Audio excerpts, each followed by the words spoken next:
காதலியே கண்ணம்மா கண்ணம்மா தீராத காதல் நீ செல்லம்மா செல்லம்மா கண்ணம்மா கண்ணம்மா என் வாழ்வின் அர்த்தம் நீ அம்மா.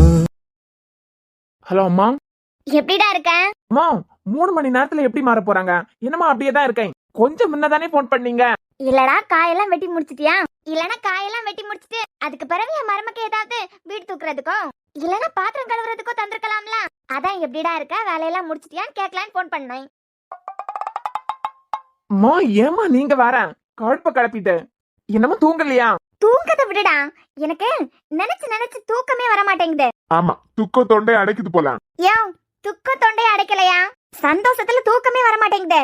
மா சொல்லுக்கண்ணா. ஸ்பீக்கர்ல போட்டா பேசுறீங்க, அதுவும் அந்த ஆளுக்கு கேக்குற மாதிரி. கேட்கட்டும்டா, கேட்டு படிக்கட்டும். மா ஆனா சாம், எனக்கு என் மருமகளை நினைச்சு அப்படியே பெருமையா இருக்குடா. ஏன் பெருமையா இருக்காது உங்களுக்கு? இருமக்களை ஒரு பஞ்ச் ஒண்ணு ரெடியா இருக்கு, அதை முடிச்சிட்டு வந்துடுறேன். யோ ஏய் அவனுக்கிட்ட தானே பேசிட்டு இருக்கேன். அது பிறகு என்ன திடீர்னு உருன்னு என் பக்கம் திரும்ப பார்த்தாலாம் என் மருமகளா என் பிள்ளைய பச்சை மிளகா வெட்ட வச்சிருக்கான். அது பிறகு வெங்காயம் பார்த்தாலாம் கண்ணுல இருந்து கண்ணீரே வர அளவுக்கு வேலை வாங்கியிருக்கான். என் புள்ள வீட்டுக்கு வரட்டும், உன்னைய என் பிள்ளைகிட்ட டியூஷனுக்கு விடுறேன். எது என்கிட்ட அந்த ஆள டியூஷனுக்கா? மா டேய், உன்னை பெத்த அப்பன் நீ கொஞ்சம் டியூஷன் எடுக்க மாட்டியா? உன் பொண்டாட்டிக்காண்டி நீ காய் வெட்டி கொடுத்துருக்க பாத்தியா? வந்ததுக்கு பிறகு உன் அப்பனுக்கு கொஞ்சம் சொல்லிக் கொடு.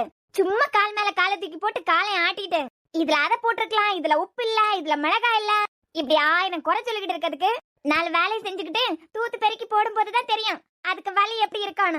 எப்படியாவது நீ வந்ததுக்கு பிறகு உங்க அப்பனுக்கு எல்லோரும் டியூஷன் சொல்லி கொடுத்துரு. ஐயோ அம்மா ஏமா என் மானத்தை வாங்குறீங்க? டேய், காய் கட் பண்ணி கொடுக்கறதெல்லாம் மானத்தை வாங்குறதுன்னு நினைச்சேனா? பொம்பளைங்க நாங்க ஒரு நாள் சமைக்க முடியாது, அது பிறகு தினமும் நீங்க ஹோட்டலுக்கு தான் போயிட்டு வர வேண்டியதா இருக்கும். நீ டியூஷன் எடுத்தாத அந்த ஆளுக்கு கொஞ்சம் புத்தி வருதான்னு பாப்போம். இவ கோடு தான் போட்டா, இவங்க எல்லாம் ரோடே போட்டு இருக்காங்க. அப்புறம் நான் அன்லக்கிடா, ஆனா என் மருமகளை பத்தியா அவ லக்கிதான். எப்பேற்பட்ட புருஷன் அவளுக்கு அமைய போறான் பாத்தியா? நானும் ஆரம்பத்துல இருந்தே என் மருமக மாதிரி உன் அப்பனை அடிச்சு துவைச்சு எடுத்திருந்தானா அந்த ஆளு கொஞ்சம் வீட்டு வேலையெல்லாம் செஞ்சிருப்பான். அதெல்லாம் செஞ்சிருந்தானா அடுத்தவங்க கஷ்டம் புரிஞ்சிருக்கான். என்னையா உன் பிள்ளை வந்ததும் உன் பிள்ளைகிட்ட டியூஷனுக்கு போயிரு. எது நானா? அப்புறம் நாயா? மா நான் நினைக்கிறேன் உங்களுக்கு டைம் போகல நினைக்கிறேன். டேய், என் மனசு இப்ப எவ்வளவு குளு குளுன்னு இருக்குன்னு உனக்கு தெரியுமா?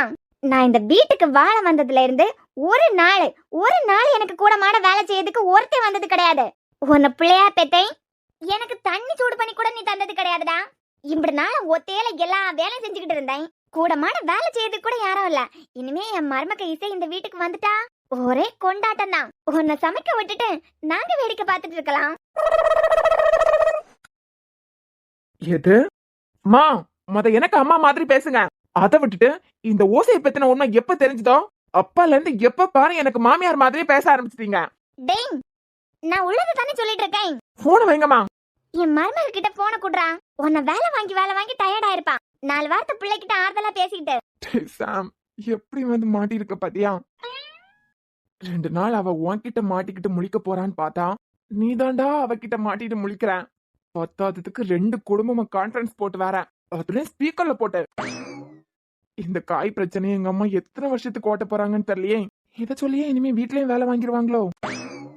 டேய், என் பிள்ளைகிட்ட கொஞ்சம் போன கூட. எதுக்கு? என் பிள்ளை உன்னை வேலை வாங்கி பாடா பட்டிருப்பான். நல்ல வார்த்தை ஆறுதலா பேசுறேன்டா, போன கூட. அப்படிங்க அம்மா, அவளுக்கு காய் கட் பண்ணி கொடுத்தது நான். 4 நல்ல வார்த்தை ஆறுதலா பேசணும்னா என்கிட்ட தானே பேசணும். அந்த வேலை வாங்குறதுக்கு ஒரு திறமை வேணும்லடா.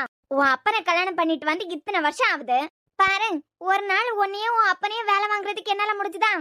ஆனா பாத்தியா, என்னால சாதிக்க முடியாததை என் மருமக சாதிச்சுட்டான். அதனால சொல்றேன்டா, இந்த வீட்டுக்கு மருமகனா அது இசைதான். பாக்குறேன் எப்படி அந்த வீட்டுக்கு அவ மருமகள் ஆக்குறான்னு நானும் பாக்குறேன். சாம், இவளை மட்டும் நீ பொண்டாட்டி ஆக்குனான்னு வச்சுக்கோ, 400% கான்பிடன்ட் லெவல் மேல எனக்கு நம்பிக்கை இருக்குடா.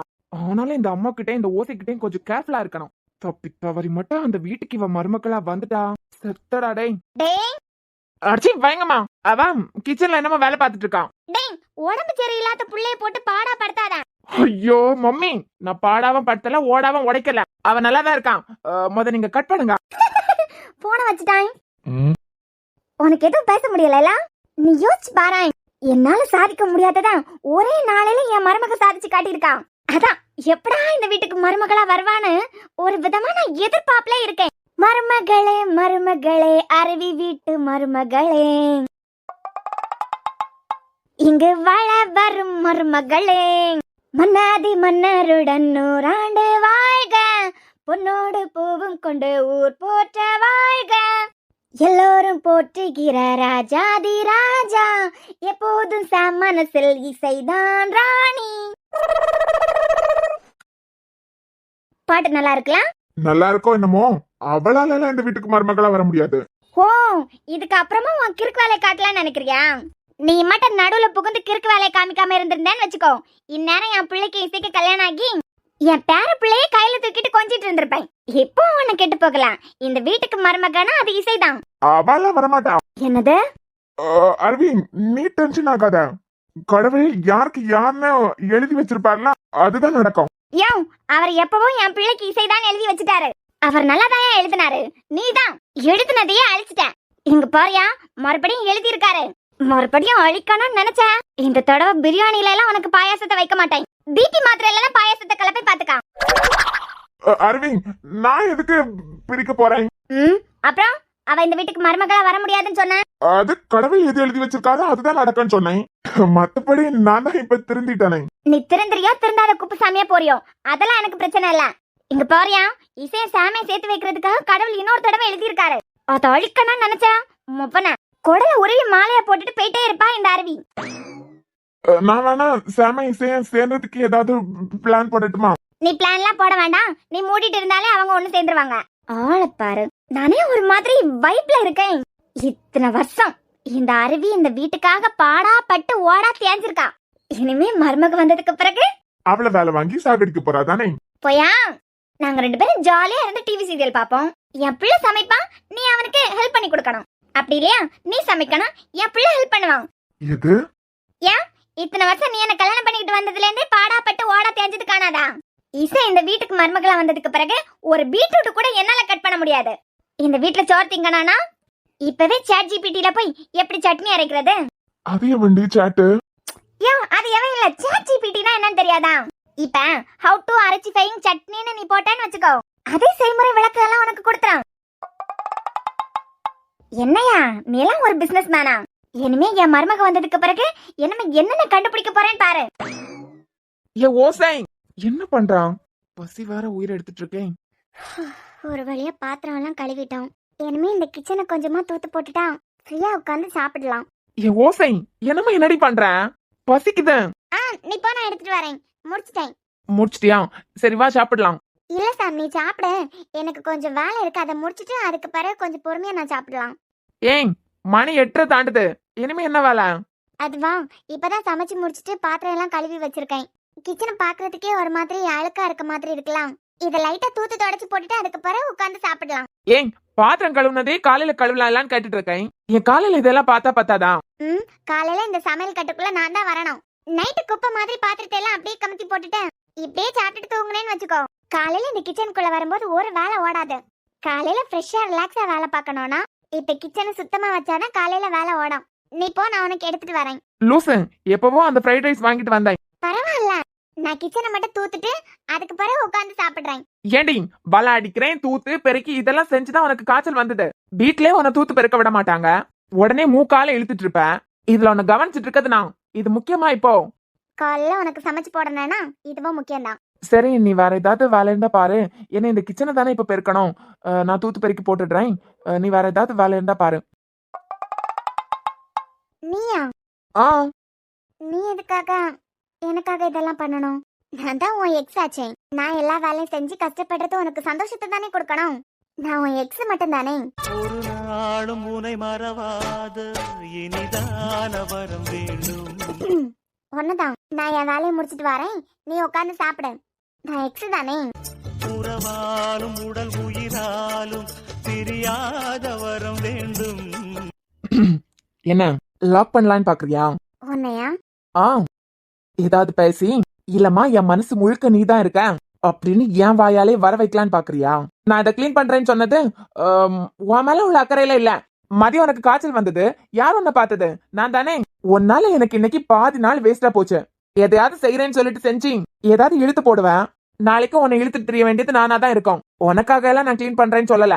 இது கூட ஒரு சுயநலம் தான். ஒண்ணும் தேவையில்ல, நீ கிளம்பு. ஏன் போய் உட்கார்றீ, நான் முடிச்சிட்டு வரேன். ஒன்னாவே சாப்பிடலாம். என்ன மடையில யார்தான் இல்லையா? ஒன்னதாண்டி. உனக்கு என்ன தோணுதோ அதுதானே செய்வேன். என்னமோ பண்ணு. ஆனா ஒண்ணு, நான் வந்து வீட்டை கிளீன் பண்ணேன், அதை பண்ண இதை பண்ணேன்னு ஊருக்கு போனதுக்கு பிறகு யார்கிட்டயும் சொல்லக்கூடாது. நான் வாயே திறக்க மாட்டேனே. இத பத்தி எல்லாம் பேசவே மாட்டேன். நீ வேணா பாரு. மொழியே சரியில்லை. என்ன நம்பலையா? யார்கிட்டயும் சொல்ல மாட்டேன்னு உன் மேல சத்தியம் பண்ணட்டுமா? அதெல்லாம் வேண்டாம். என் மேல சத்தியம் பண்ணிட்டு தானே அருவியில் ஆட்டம் போட போனேன். அதுக்குன்னு எப்பவுமே உன் மேல போய் சத்தியம் பண்ண முடியுமா என்ன? நீ பண்ணுவடி. போ அந்த பக்கம், நான் முடிச்சிட்டு வந்துடுறேன். அதுக்கு பிறகு தூசுனால மறுபடியும் இழுத்துட்டு இருக்க போறேன். சரி.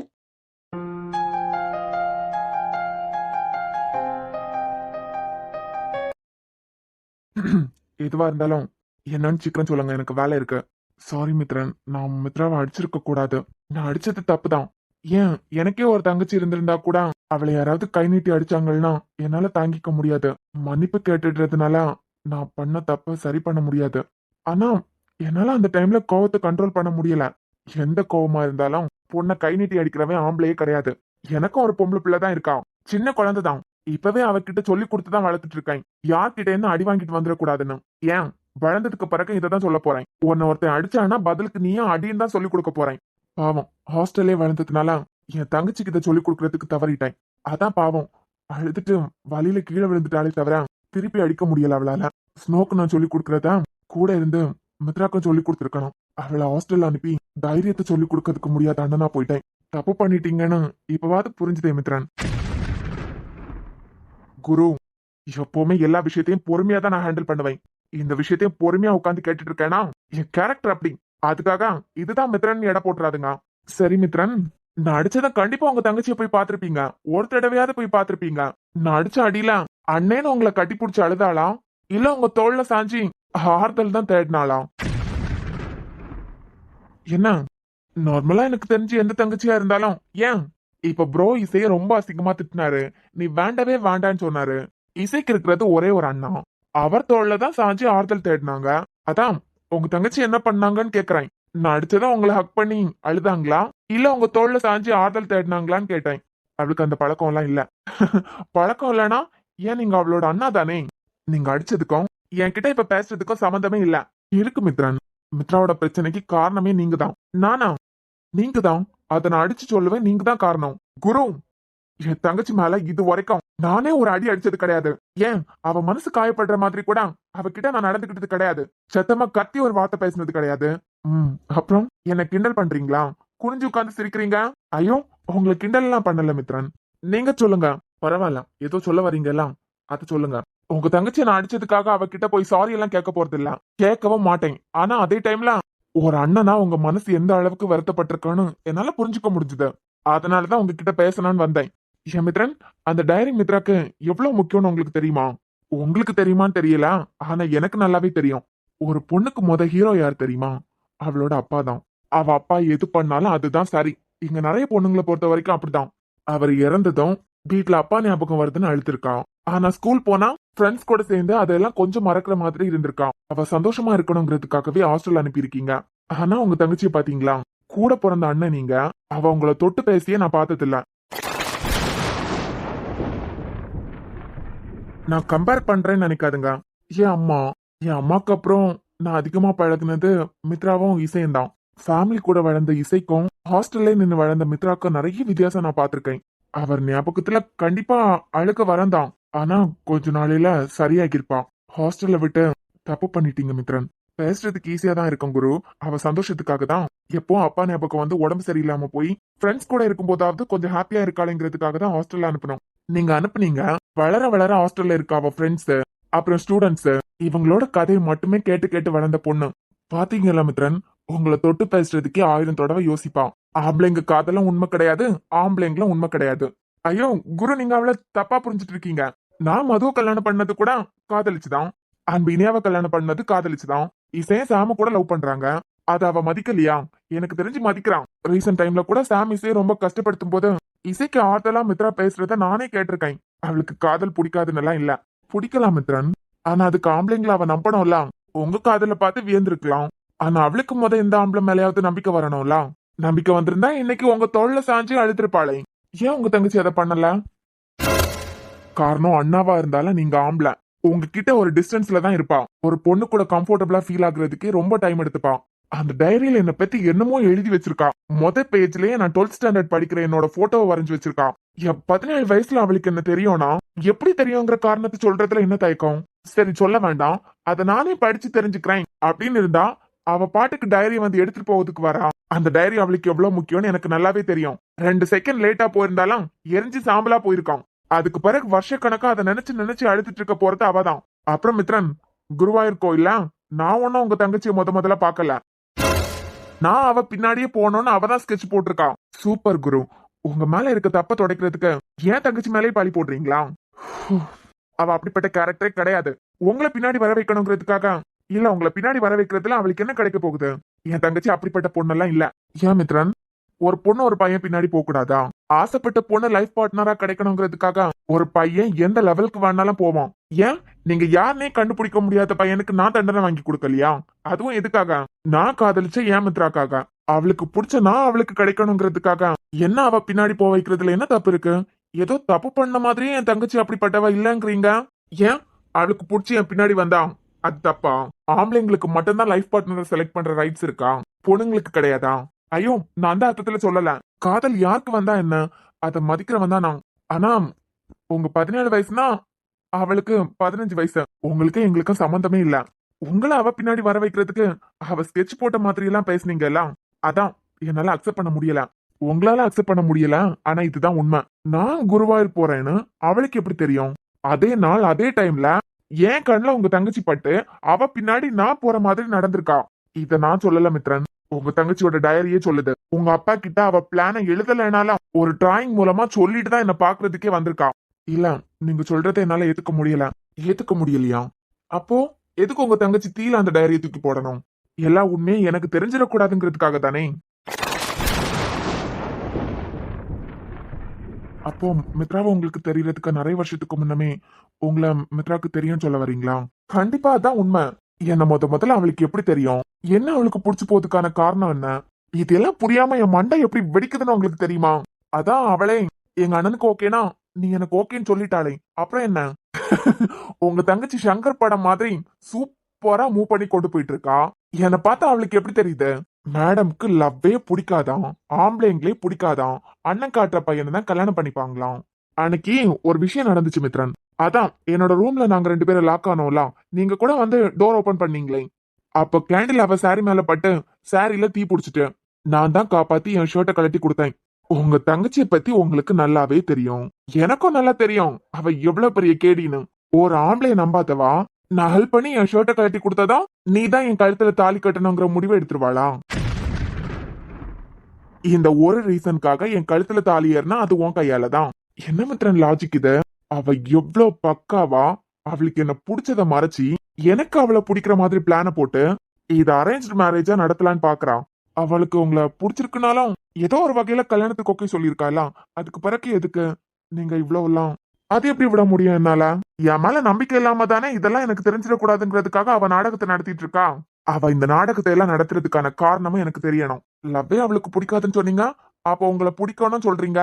காதல் யாருக்கு வேணா எப்ப வேணா எந்த இடத்துல வேணா ஆரம்பிக்கலாம் மித்ரன். எனக்கு காதலே பிடிக்காது, எனக்கு காதலுக்கு சம்மந்தமே இல்ல அப்படின்னு பேசிட்டு இருந்தா எத்தனையோ பேரை நான் பாத்திருக்கேன். யாருக்கு யார் மேல எப்ப காதல் வரான்னு யாராலையும் கணிக்க முடியாது. ஆம்பளைங்க மேல நம்பிக்கை இல்லதான், ஆனா என்ன அவளுக்கு பிடிச்சிருக்கு. அந்த பிடிச்ச காரணத்தையே ஆம்பளைங்க மேல நம்பிக்கை இல்லாததுனால மறைக்க பாக்குறான். என் மேல உங்க தங்கச்சிக்கு நம்பிக்கை வராம நான் எப்படி கல்யாணம் பண்ணிக்க முடியும்? அவ கேரக்டர் எனக்கு தெரிஞ்சதுனாலதான் உனக்கு எப்ப காதல் வருதோ அப்பதான் நம்ம கல்யாணம் நான் சொல்லிட்டு இருக்கேன். அந்த டைரியில அப்படி என்னதான் இருக்கு?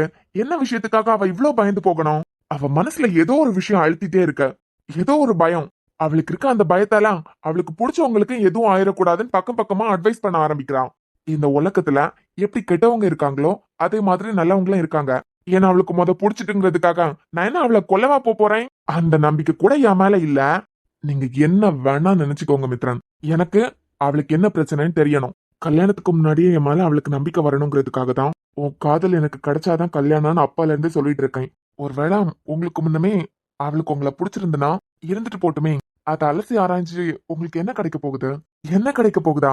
என்ன மித்ரன் இவ்வளவு சாதாரணமா கேட்டுட்டீங்க? நான் இத்தனை வருஷமா அவளுக்காக தான் காத்துட்டு இருக்கேன்.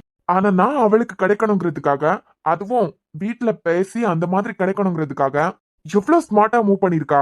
என்ன அவளுக்கு ஏன் பிடிக்கும் அந்த காரணம் எனக்கு தெரியணும்னு எனக்கு ஆசை இருக்காதா மித்ரன்? அந்த சந்தோஷத்தை நான் அனுபவிக்கணும்னு எனக்கு ஆசை இருக்காதா? நான் காதலிச்ச பொண்ணு எனக்கு முன்னமே அவளுக்கு என்ன பிடிக்குதுன்னா அது என்ன காரணம் தெரிஞ்சுக்க எனக்கு ஆசை இருக்காதா? புரியுது. ஆனா என்னால நீங்க சொல்றத நம்பவும் முடியல, நம்பாம இருக்கவும் முடியல. அவ எதுவும் மறைக்கலனா டைரியை எரிக்க வேண்டிய அவசியம் வந்திருக்காதே. இந்த விஷயத்துல என்ன முடிவெடுக்கணும்னு எனக்கு தெரியல. அவளுக்கு ஏதோ பிரச்சனை இருக்கு மித்ரன், அது என்னன்னு நான் தெரிஞ்சுக்கணும். சரி, உங்களுக்கு கையில நீங்க எவ்வளவு ஃபோர்ஸா அந்த டைரி எடுத்தீங்கன்னு நான் பார்த்தேன். கண்டிப்பா கையில காயப்பட்டிருக்கோம்ல? இல்ல அதெல்லாம் ஒண்ணும் இல்ல. இல்லையே, நீங்க தீய ரொம்ப வேகமா அணைச்சிங்களே. அதெல்லாம் ஒண்ணும் இல்ல, நான் நல்லா தான் இருக்கேன். சாரி மித்ரன், என்னதான் இருந்தாலும் அவளை நான் அடிச்சிருக்க கூடாது. ஆனா அப்பயும் அவளுக்கு என்ன ஒரு வீம்பு? அந்த டைரியை எவ்வளவு மதிக்கிறா, அவளுக்கு அந்த டைரி எவ்வளவு முக்கியம்னு எனக்கு தெரியும். அப்படிப்பட்ட டைரியா எனக்கு உண்மை தெரியக்கூடாதுங்கிறதுக்காக ஈஸியா தூக்கி தீயில எரிஞ்சுட்டா. காதலுக்கு முக்கியமே நம்பிக்கை தான். என்னை காதலிக்கிறா, ஆனா என் மேல முழுசா நம்பிக்கை இல்லைன்னா என்ன அர்த்தம்?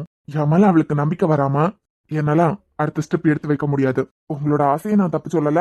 அவளுக்கு இருக்க பயத்தை போக்கிட்டு அதுக்கு பிறகு கல்யாணம் பண்ணணும்னு நினைக்கிறீங்களே, உங்க மனசை என்னால புரிஞ்சுக்க முடியுது. ஆனா எந்த மனுஷனா இருக்கட்டும் கோவத்தை கண்ட்ரோல் பண்றதுக்கு தெரியணும். புரியும்னு நினைக்கிறேன். சாரி மித்ரன். நான் சரி, ஓகே, புரிஞ்சுக்கிட்டீங்கன்னா சரிதான். சரி மித்ரன், இன்னைக்கு டேடியும் அம்மாவையும் பார்க்க போகணும். நான் போயிட்டு வந்துடுறேன். சரி.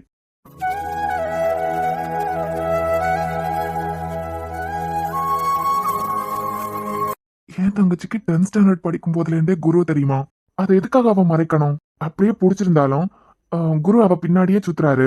இது எதுக்கு அரேஞ்ச் மேரேஜ் ஆக்க பாக்குறா?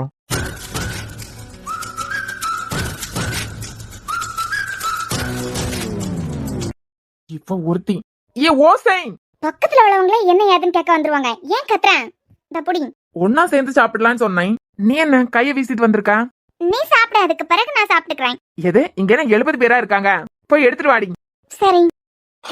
இப்பவாவது கண்ணுல காமிச்சாலே கல்யாணம் பண்ணா சந்தோஷமா இருக்கலாம்னு நினைச்சேன். ஒருவேளை கல்யாணம் பண்ணிக்கிட்டா இதுதான் வரையா போகுமோ? அம்மாவா இருந்தா உட்கார்ந்த இடத்துல கொண்டு தருவாங்க. ஒய்ஃப்னு வந்துட்டா நம்ம நிறைய வேலை செய்ய வேண்டியது இருக்கும் போலயே. இந்த ஓசை ஒய்ஃபா வந்தாதான் நம்ம நிறைய வேலை செய்ய வேண்டியதா இருக்கும். டேய், என்ன முழிச்சிட்டு இருக்க? இல்லடி, நிலைமைய யோசிச்சுட்டு இருக்கேன். என்ன நிலைமை? ஒன்னும் இல்ல அதெல்லாம் உனக்கு சொன்னாலும் புரியாது. ஆமா, இந்த ஃப்ரைட் ரைஸ்ல அப்படி என்னதான் இருக்கு? வீட்டுல சமைச்சதை விட கடையில உள்ளது நல்லா இருக்கும்னு நினைக்கிறியா? உனக்கு இந்த சப்பாத்தி நல்லா இருக்குன்னா எனக்கு இந்த ஃப்ரைட் ரைஸ் நல்லா தான் இருக்கும். சாம், எப்படி இருக்கு? நல்லா இல்லடி. எது நல்லா இல்லையா? நல்லாவே இல்ல. அப்படியா? சும்மா தான் சொன்னேன், நல்லா இருக்கு. அதானே பார்த்தேன். பொண்ணுங்களுக்கு சமைச்சதான் மத்தவங்கள சாப்பிட வச்சு நல்லா இருக்குன்னு பதில் வர்றது வரைக்கும் நிம்மதி இருக்காதுல. கஷ்டப்பட்டு சமைக்கிறது நாங்க இல்ல.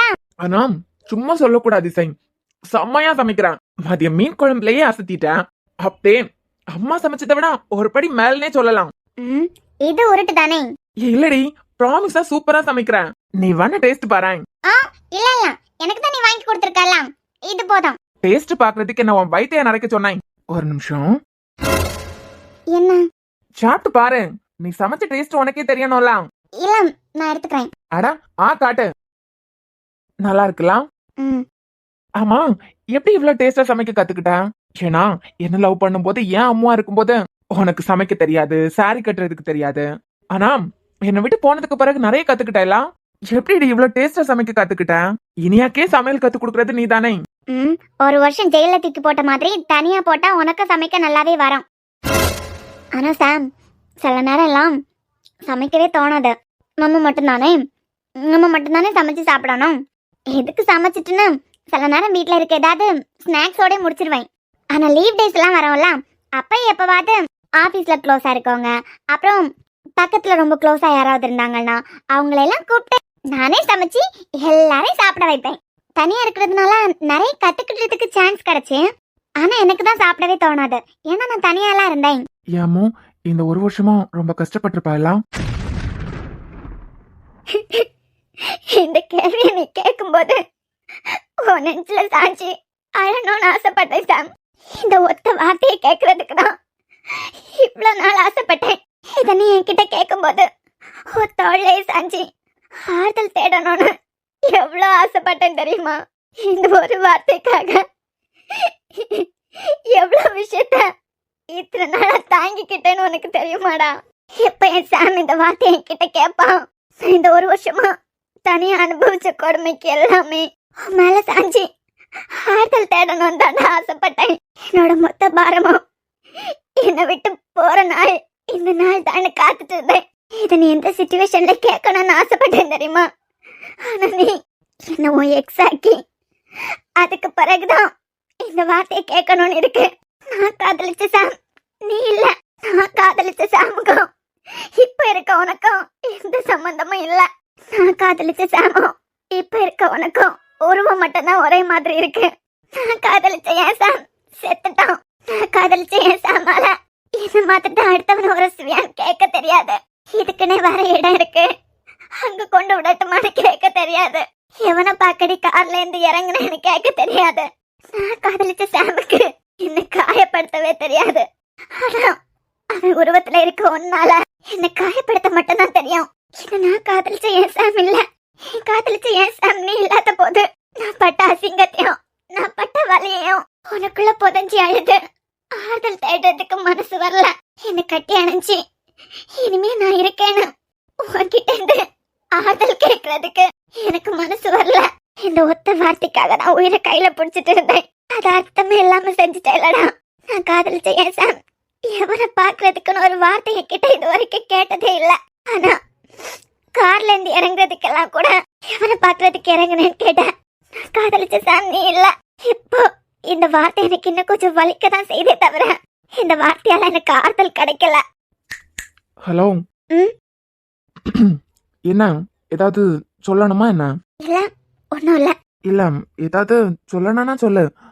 அழுறலாம். ஒன்னும் இல்ல, கண்ணுல காரம் தெரிச்சிட்டாதான். காரமா? நான் தானே ஊட்டி விட்டேன். காரமா எதுவும் உனக்கு நான் கொடுக்கவே இல்ல. அப்புறம் எப்படி கண்ணுல காரம் தெரிக்கும்? எப்படியோ தெரிச்சிட்டுன்னு சொல்றேன்ல, அதோட விட. எப்படி விட முடியும்? நான் உருக்கி உருக்கி காதலிச்ச பொண்ணு நீ. இந்த சாம் அவன் அம்மாக்கு அப்புறம் ரொம்ப க்ளோஸா பழகின பொண்ணுங்க 2 பேர் தான். ஒன்னு அவன் பெஸ்ட் ஃப்ரெண்ட் இனியா, அதுக்கு பிறகு நீ தாண்டி. என் லைஃப்ல மொத்தம் 3 பொண்ணுங்க தான். 3ஆவதா வந்த. ஆனா என் வாழ்க்கை ஃபுல்லா வலிய கொடுத்துட்டேலாம். என் மனசு சுடுகாடு மாதிரி சுக்கு நூறாக்கிட்டேலாம்.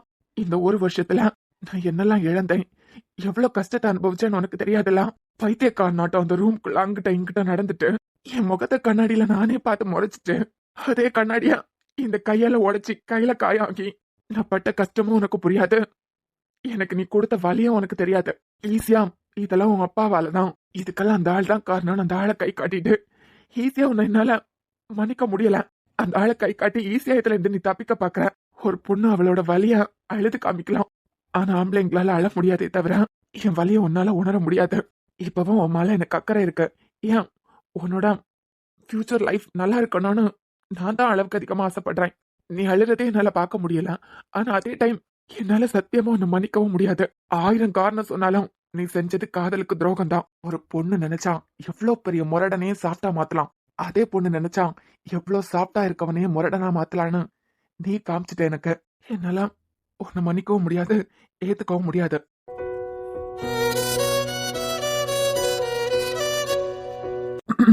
என்ன?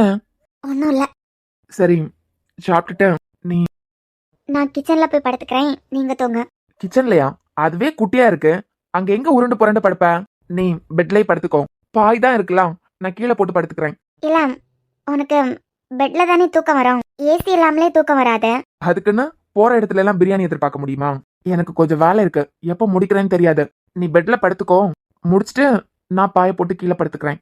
இல்ல, அப்பனா நீ பெட் மேல படுத்துக்கோணும். ஏய், ஒரு தடவை ஒரு விஷயம் உனக்கு சொன்னா புரியாதா? எப்பவுமே நான் சொல்றதை கேட்க கூடாதுங்கிற முடிவுல தான் இருப்பியா? அதெல்லாம் ஒண்ணும் இல்ல. அப்புறம் என்ன, சாப்பிட்டுட்டு படுத்து தூங்குற வேலையை பாரு. ம்.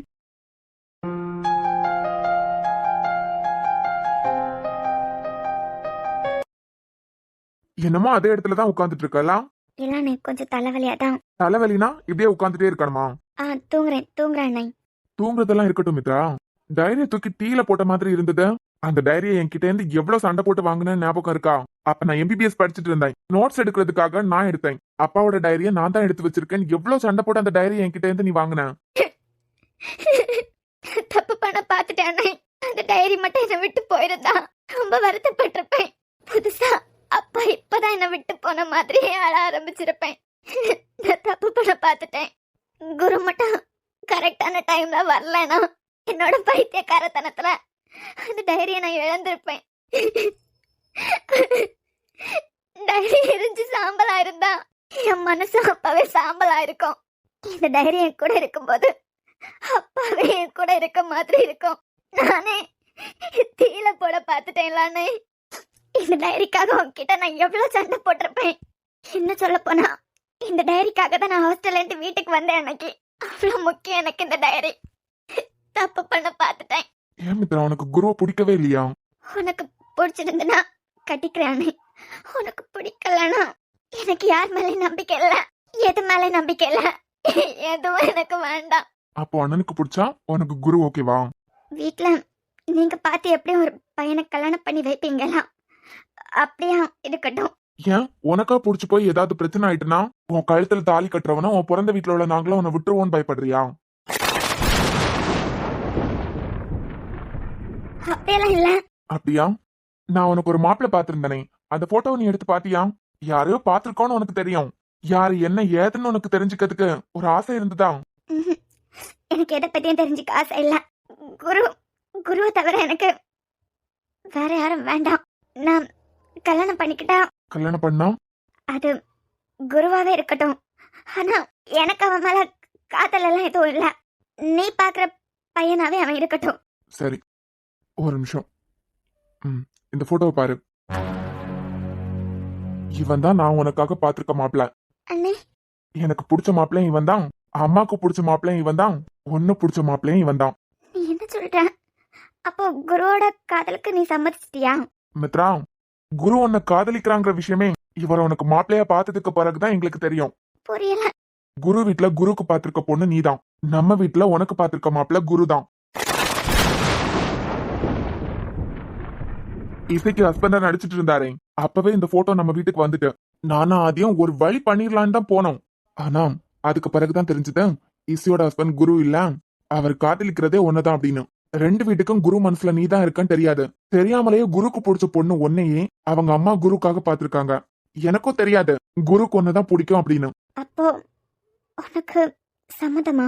எனக்கு எப்பவோ குரு ஓகே தான். ஆனா அன்னைக்கு நான் குரு கிட்ட கூட்டு வரும்போது நீ பிடிக்கலன்னு சொன்ன. அவருக்கு நீ அவர் மேல நம்பிக்கை வச்சு உன் காதல் கிடைச்சதுக்கு பிறகுதான் உன்னை கல்யாணம் பண்ணிப்பேன், உங்களுக்கு என்ன பிடிச்சிருக்குன்னு நீங்க சொன்னீங்கன்னா அவ ஓகே சொல்லிடுவான். அப்படி எனக்கு அவ வேண்டாம், என் மேல நம்பிக்கை வச்சு என்ன லவ் பண்ணி அதுக்கு பிறகுதான் அவ எனக்கு வேணாம்னு சொன்னாரு. அவர் ஆசை எனக்கு நியாயமா பட்டுது.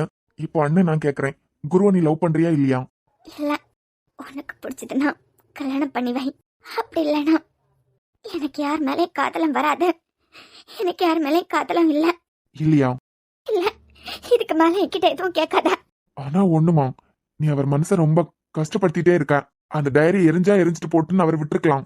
கையில காயம் எதுவும் படலன்னு சொல்றாரு, எனக்கு தெரியல. ஆனா ஒண்ணு மித்ரா, நீ எதையோ தப்பா புரிஞ்சுட்டு உன்னை நீயே வருத்திட்டு இருக்கன்னு மட்டும் தெரியுது. நான் எதையும் தப்பா புரிஞ்சுக்கலாம். நான் கரெக்டா தான் இருக்கேன். அவனுக்கு நான் வேணும்னா உன் சம்மதத்தோட கல்யாணம் பண்ணிக்கட்டும். அப்படி இல்லைன்னா என் மனசுல வேற எதுவும் இல்ல. இதுக்கு மேல எனக்கு என்ன சொல்றதுன்னே தெரியல. ஆனா ஒண்ணு மித்ரா, உனக்கு நம்பிக்கையை வர வச்சுட்டு அதுக்கு பிறகு உன்னை கல்யாணம் பண்ணணும்னு ஆசைப்படுறாரு. இதுக்கு மேல உன் விருப்பம். நான் வரேன். இந்த போட்டோ நீயே வச்சுக்கோ. மின்மினி பூச்சிய போல நீ மின்னிட்டு போறியடா, அந்த காணாங்குருவிய போல கண்ணில் காணாம போனியடா. வேப்ப மரத்து நிழலா நீ வேரோட வேணுமடா, ஓ நிழலின் அருமை தெரிஞ்சே நான் தலை சாய்க்க வேணுமடா. பதரா போய் சரகாச்சு என் மனசு, நீ ஓடி வந்து நீரா நின்னு உசுருக்கு உசுரூட்டு. உனக்கு நான் வேணும்னா அண்ணனுக்கு பிடிச்ச பையனா உன்னை நான் கல்யாணம் பண்ணிக்கிறேன். அப்படி இல்லைன்னா இந்த ஜென்மத்துல நான் உனக்கு கிடைக்க மாட்டேன். இந்த தடவை நான் உன்னை மன்னிக்க போறதா இல்ல.